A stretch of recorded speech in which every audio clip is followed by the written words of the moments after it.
Mimi ni mwanachama wa ODM. Leo hii niko katika jukwaa, rais wa Kenya ni mwanachama wa UDA. Lakini nataka kuambia sababu kwa nini tuna yale ambayo kwamba yenye kufanya tuwe karibu zaidi kuliko kuwa mbali zaidi. Rais, uchumi wa Mombasa na pwani ulikuwa umefariki. Watu watakuwa wamesahau, lakini lazima tuwakumbushe. Serikali zilizopita walifanya mpango, ikawa mambo ya bandari imefungwa, kila kitu kinafanywa Nairobi. Ulipoingia, speech yako ya kwanza ni kwa bandari ifunguliwe, watu wa Mombasa na wa pwani wafanye biashara zao hapa hapa. Katika manifesto ya ODM na UDA inapambana pale ya kuwa lazima uchumi wa watu wetu uweze kulingana.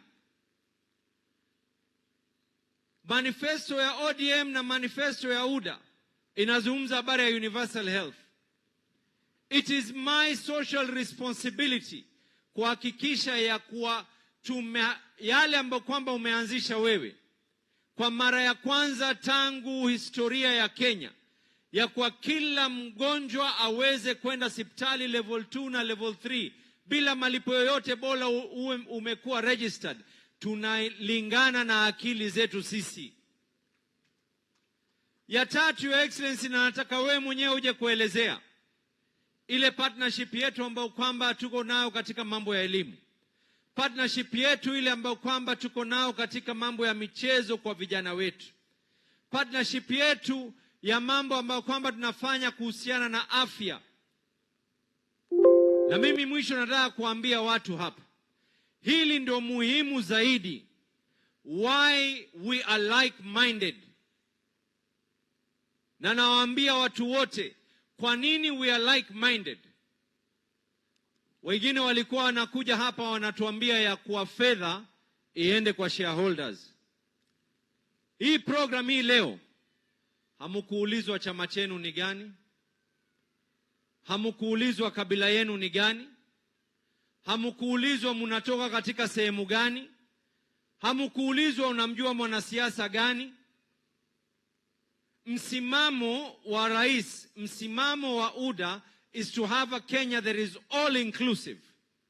Msimamo wa ODM na msimamo wetu is that we need to have a Kenya that is all inclusive.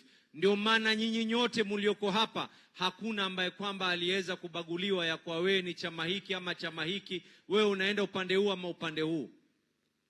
Na mimi nimesema pale mbeleni, na ndio kauli yangu ya mwisho. Mimi nimesema pale mbeleni kwa sababu tutakuwa katika mambo ya kuzungumza na rais na kunegotiate. Sisi kama ODM tumeamua mambo ni mawili. We are either going to be part of government or we are going to be forming government. Haya mambo ya opposition tumewaachia wengine, sio?